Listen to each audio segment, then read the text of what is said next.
जय श्री राम। कल हम लोग चर्चा सुन रहे थे कि प्रभु श्री राम जी अपने राज्य में किस प्रकार प्रजा के साथ न्याय कर रहे हैं और प्रजा उनकी अत्यंत सुखी है। और इसी चर्चा को आगे बढ़ाते हुए ये कुछ दिनों बाद की बात है कि प्रभु श्री राम जी एक बार अपने दरबार में बैठे थे तो च्यवन ऋषि के साथ में कुछ और ऋषि महर्षियों का वहाँ पर आगमन हुआ और प्रभु श्री राम जी ने उनका बड़ा अतिथि सत्कार किया, चरण वंदना की, पूजन किया और उनको आसन ग्रहण कराने के लिए विधिवत स्थान दिया। इस पर ऋषिवर ने कहा कि प्रभु, हम आपके पास आए हैं कि आपकी हमने बड़ी चर्चा सुनी है कि आपने तीनों लोगों को भय उत्पन्न करने वाला रावण का वध कर डाला है और आपके राज्य में हम लोग कुछ उम्मीद लेकर के आए हैं, क्योंकि हम जो तपस्या करते हैं तो हमारे इलाके में एक लवणासुर नाम का राक्षस वहाँ पर उसने बड़ा आतंक मचा रखा है, जिसका भोजन ऋषि मुनि ये है प्रभु, वो नरभक्षी है और अनेकों सिंहों को, बैगों को, मृगों को वो चट कर जाता है और उसको भगवान भोलेनाथ के द्वारा दिया हुआ उसके पिता का शूल उसके पास है, क्योंकि उसके पिता का नाम मधु था, जिसको भगवान भोलेनाथ ने प्रसन्न होकर के अपना एक शूल दिया था। और उसके साथ ये भगवान भोलेनाथ ने ये कहा था कि इस अब ये ब्राह्मणों के लिए और निर्दोषों के लिए इसका उपयोग करोगे तो ये लाभकारी सिद्ध नहीं होगा, अन्यथा ये तुम्हारी सुरक्षा पूर्णतः करेगा। इस पर उन्होंने भगवान भोलेनाथ से उन्होंने कहा कि प्रभु, मैं ये चाहता हूँ कि ये हमारे वंश में लगातार बना रहे। तो इस पर भोलेनाथ ने कहा कि ये संभव नहीं है, ये अधिक से अधिक तुम्हारे वंश के किसी एक व्यक्ति यानी तुम्हारा पहला पुत्र जो होगा उसके कारण आ सकता है। और उसका पुत्र था जो कुम्भनिशी नाम की राक्षसी से पैदा हुआ, वो लवणासुर था प्रभु, और वो इस शूल की वजह से बिल्कुल निडर होकर के घूमता फिरता है और वो ब्राह्मणों का, तपस्वियों का ही भोजन करता है। तो हम आपसे ये अनुरोध करने आए हैं कि आप उसका वध करने में सक्षम हैं और ऐसा करके आप हमको अभय प्रदान कीजिए। बस उनका इतना कहना था। प्रभु श्री राम जी ने सुनकर ये प्रतिज्ञा की, ऋषिवर, मैं उसको हर हालत में मरवा डालूँगा और आपको अभय मैं प्रदान करता हूँ।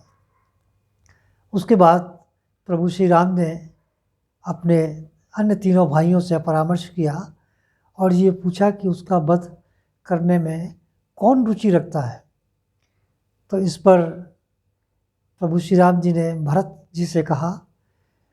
तो भरत जी कहने लगे कि मैं प्रभु उसका वध करने में मुझे इसमें रुचि होगी और आपका यश बढ़ेगा। तो इस पर शत्रुघ्न जी खड़े हुए, उन्होंने कहा, प्रभु, मुझे आपने कभी कोई अवसर इस प्रकार का मुझे नहीं मिल पाया है, और चूँकि भरत भैया आपके वनवास के समय में नंदीग्राम में रह कर के इन्होंने कष्ट भी सहा है और आपके राज्य का पालन भी किया है, अब ये सुअवसर मुझे प्रदान किया जाए। इस पर प्रभु श्री राम जी ने कहा, ठीक है, हम तुमको वहाँ का राजा नियुक्त करते हैं।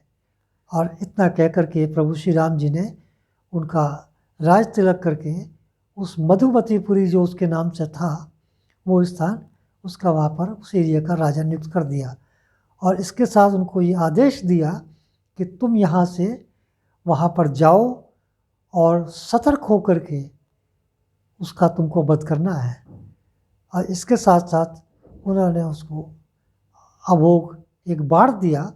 ये वो बाण था जिससे कि विष्णु भगवान के रूप में पूर्व काल में प्रलय के समय पर जब विष्णु भगवान अकेले जल में रहते थे और उनको कोई देख भी नहीं पाता था, सबके लिए वो अदृश्य थे, चाहे वो देवता हो, चाहे वो कोई अन्य हो यहाँ तक कि भूतों के द्वारा भी उनके दर्शन संभव नहीं थे और वो सृष्टि का निर्माण करना चाहते थे।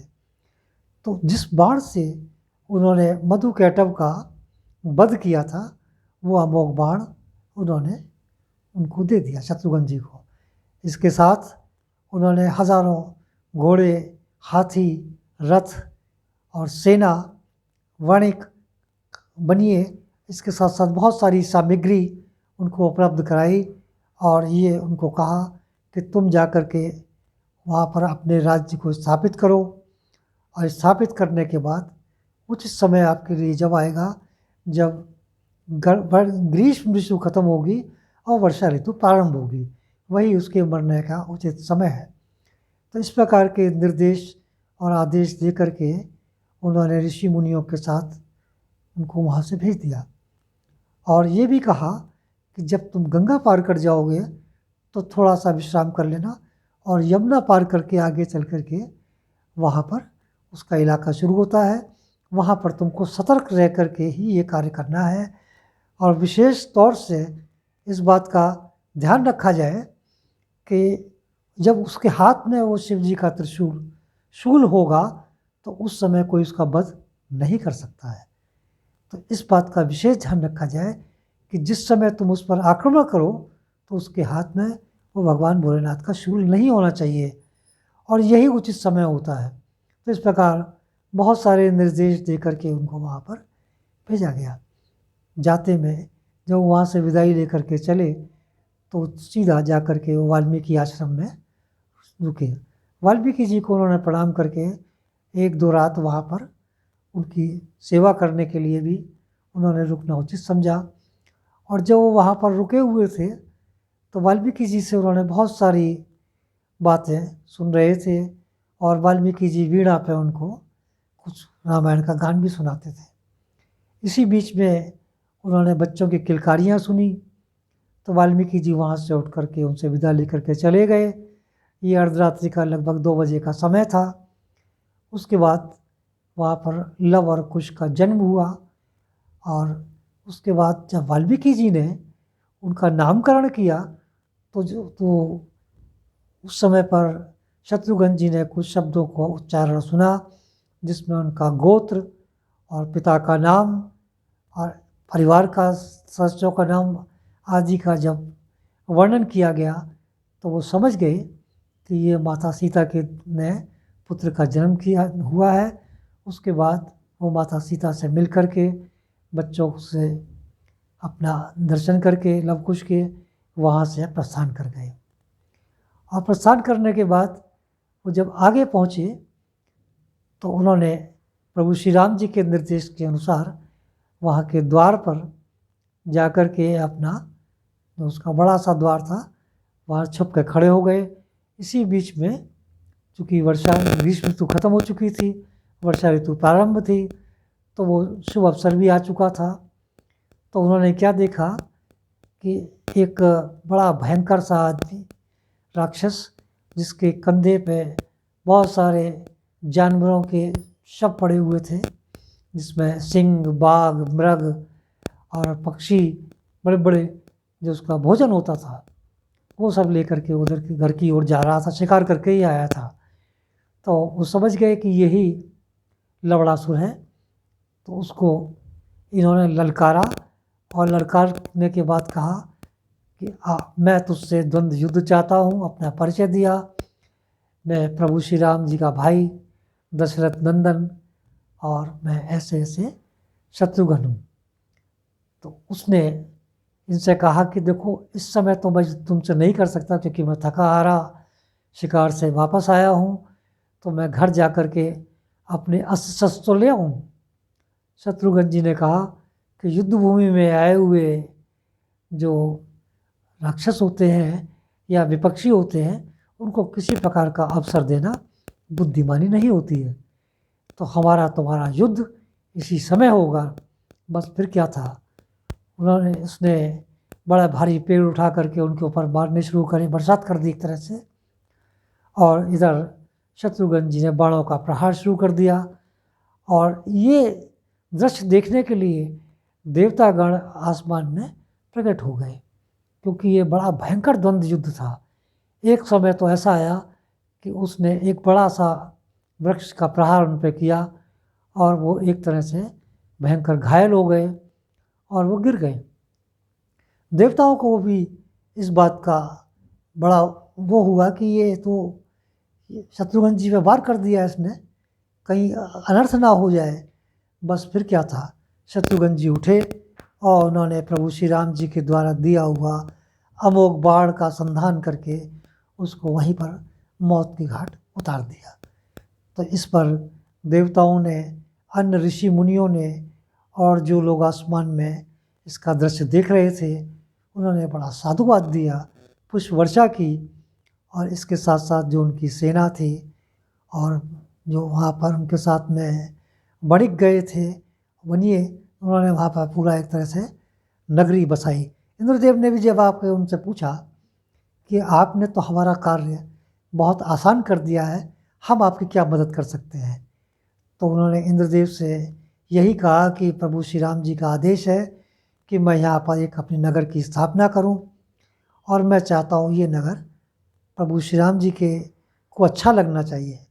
फिर देवताओं की मदद से, इंद्रदेव की सहायता से, प्रेरणा से उस नगर को स्थापित किया गया, जिसमें बड़ी बड़ी शॉपकीपर्स थे, दुकानदार थे और उसके बाद वहाँ पर उन्होंने अपना राज्य को स्थापित कर दिया। और काफ़ी समय के बाद, लगभग 12 वर्ष के बाद वो वहाँ से वापस प्रभु श्री राम जी की याद आने पर अयोध्या के लिए चले। तो रास्ते में फिर वो वाल्मीकि आश्रम में गए, लव कुश से मिले, अपना उनको प्यार दुलार किया। माता जानकी का उन्होंने जाकर के चरण वंदना की और उसके बाद वो प्रभु श्री राम जी के पास वापस आ गए। प्रभु श्री राम जी से आकर के उन्होंने दरबार में कहा कि प्रभु, मैंने वो काम किया है जिसका कि आपने मुझे आदेश दिया था और आपके ही आशीर्वाद से वो कार्य सफल हो गया। वो राज्य भी स्थापित हो गया और वो नगर भी वहाँ पर बस चुका है और इस समय वहाँ पर जो नगरवासी हैं सब सुखपूर्वक समय व्यतीत कर रहे हैं और मेरी इच्छा थी आपसे मिलने की। तो इस पर प्रभु श्री राम ने कहा, देखो शत्रुघ्न, आप कुछ दिन यहाँ निवास करके आप वहाँ चले जाओ। अब वहाँ के आप राजा नियुक्त हो गए हैं और समय समय पर हम लोग मिलते रहेंगे, वो एक अलग बात है। लेकिन अब वहाँ के आप ही राजा हैं और जिस राज्य के राजा अपने राज्य में काफ़ी दिन तक नहीं रहते हैं तो वो असुरक्षित भी हो जाता है। तो इसलिए कुछ दिन व्यतीत करने के बाद शत्रुघ्न जी वहाँ पर पुनः चले गए। तो ये आज की चर्चा थी। यदि आपको पसंद आ रही हो तो कृपया उसको अधिक से अधिक अपने प्रियजनों में शेयर कीजिए, सब्सक्राइब करिए, उनको भी ये राय दीजिए वो भी सब्सक्राइब करें, ताकि अब तक के जो एपिसोड हैं उनको सब मिल सके और इस राम कथा का वो लाभ उठा सके। इसी के साथ आप सबका बहुत बहुत धन्यवाद।